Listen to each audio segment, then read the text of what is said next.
Hello everyone, welcome to RBL academy. आज इस video में आप सभी के साथ बहुत ही इंपॉर्टेंट टॉपिक डिस्कस करने वाले हैं, जो कि भारत सरकार द्वारा लॉन्च की गई भारत टैक्सी के बारे में है। आप सभी ने कभी न कभी ओला या उबर से टैक्सी जरूर बुक की होगी। क्या आपने कभी सोचा है कि ये कंपनियां भारत में मोनोपोली स्थापित कर चुकी हैं और ये कंपनियां किस तरह से काम करती हैं? आइए मिलकर इस वीडियो में डिटेल में समझते हैं कि ये कंपनियां किस तरह से कार्य करती हैं और भारत टैक्सी इन्हें किस तरह से चुनौती देने वाला है। चलिए वीडियो को स्टार्ट करते हैं। वन बाय वन सभी पॉइंटों को बहुत ही सरल भाषा में समझने का प्रयास करते हैं। यदि आप सभी नए हैं तो अभी आरबीएल एकेडमी को सब्सक्राइब जरूर करिए। ऐसी डिटेल्ड एनालिसिस वीडियो आपको मिलती रहेंगी। और कमेंट सेक्शन में जय हिंद जरूर लिखिएगा। आप सभी का कमेंट हमें नए वीडियोस बनाने के लिए प्रेरित करता है। चलिए वीडियो को स्टार्ट करते कभी सोचा है कि एक बटन दबाते ही जो कैब हमारे दरवाजे पर हाजिर हो जाती है, उसके पहियों के पीछे आखिर कहानी क्या है? आज हम इसी राइड हेलिंग इंडस्ट्री की दुनिया की गहराई में उतरने वाले हैं। एक ऐसी दुनिया जहां एक बहुत बड़ी हड़ताल एक बिल्कुल नए, एक क्रांतिकारी सहकारी मॉडल को जन्म दे रही है। चलिए इस पूरे बदलाव को परत दर परत समझते हैं। चलिए अपनी बात की शुरुआत इसी जबरदस्त लाइन से करते हैं। जरा सोचिए, सुबह के 8 बजे हैं, ऑफिस जाने का टाइम, और शहर की नसें मानो जम सी गई हैं।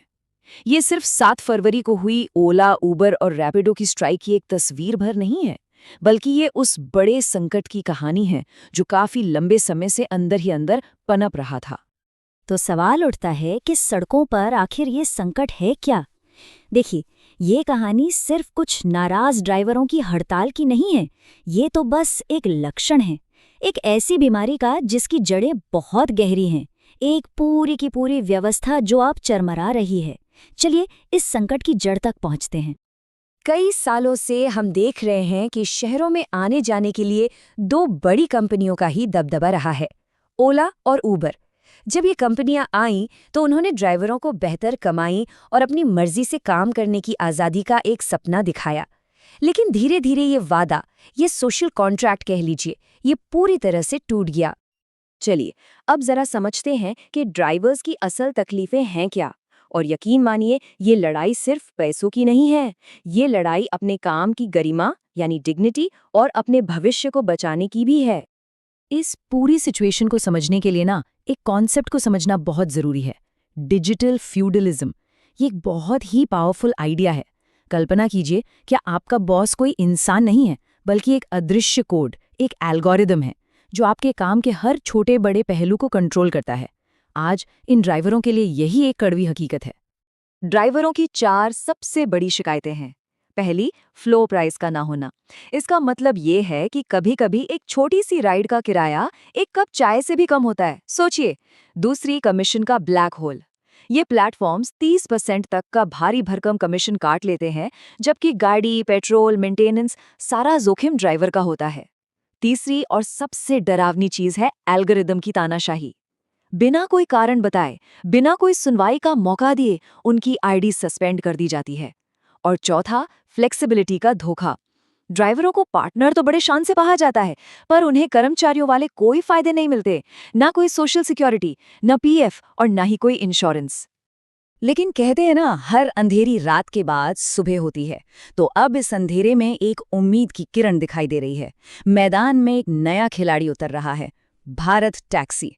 और सुनिए, ये सिर्फ एक और ऐप नहीं है, ये इस पूरे खेल को बदलने का दम रखता है। ये है भारत का पहला सहकारी यानी कॉर्पोरेटिव राइड हेलिंग प्लेटफॉर्म। ये जो मौजूदा कॉर्पोरेट मॉडल है ना, उसका सीधा सीधा एक ऑल्टरनेटिव है। और इसे कोई छोटा मोटा एक्सपेरिमेंट मत समझिएगा। इस नए सहकारी वेंचर की ऑथराइज्ड कैपिटल जानते हैं कितनी है? पूरे 300 करोड़ रुपए। इससे पता चलता है कि इस पहल को लेकर कितनी गंभीरता है। भारत टैक्सी की कुछ खास बातें हैं जो इसे बाकियों से बिल्कुल अलग बनाती हैं। पहली बात, ये एक मल्टी स्टेट कोऑपरेटिव है। इसकी घोषणा मार्च 2024 में संसद में हुई थी। ये सहकारिता मंत्रालय की एक पहल है जो ड्राइवर ओनरशिप मॉडल पर आधारित है। इसका मतलब ड्राइवर ही मालिक। और सबसे बड़ी बात, जो भी मुनाफा होगा वो कंपनी की जेब में नहीं, बल्कि सीधे उन ड्राइवरों में बटेगा जो इसके सदस्य हैं। ये एक फंडामेंटल शिफ्ट है। तो चलिए एक बार इन दोनों मॉडल्स को आमने सामने रखकर कंपेयर करते हैं ताकि फर्क बिल्कुल साफ हो जाए।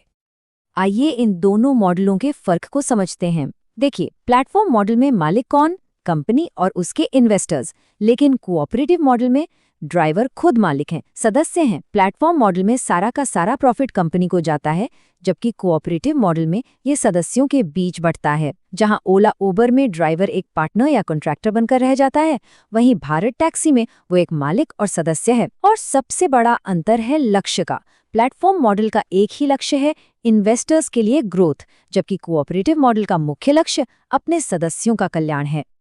अब इस पूरे सीन में सरकार का क्या रोल है और कानून क्या कहता है, ये समझना भी बहुत जरूरी हो जाता है, खासकर जब बात गिग वर्कर्स के अधिकारों की हो। देखिए, ये कहानी सिर्फ कैब ड्राइवरों तक ही सीमित नहीं है।